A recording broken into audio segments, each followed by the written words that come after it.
Hi, I'm Rachel Bajada, and in this quick little video, I'm going to talk to you about my favorite American blue cheese, which is called Rogue River Blue. It's a raw milk cow's milk cheese that comes from the Rogue Creamery. When I tried this, something amazing happened, and the very first thing that came to my mind was passion fruit. Now, a good question is why? This cheese is quite special. It's a blue cheese that's very similar to Roquefort, and I'm going to tell you why it's very similar to Roquefort in a moment. But the cheesemaker hand picks grape leaves and dips them in pear brandy. The pear brandy soaked grape leaves are then wrapped around the cheese, and as it ages, it infuses these incredible fruit flavors.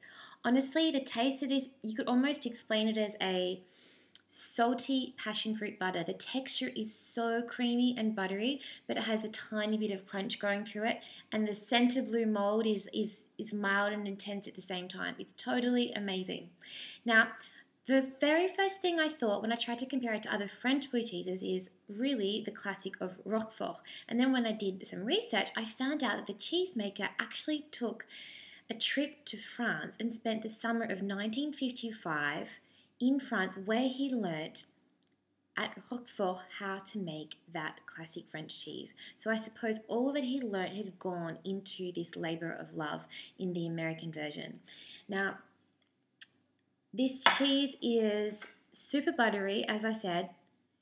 Most people say you don't actually eat the vine leaf on the outside, but I honestly think you're missing out on so much if you don't. And the cheesemaker himself says to place a little bit of it on top.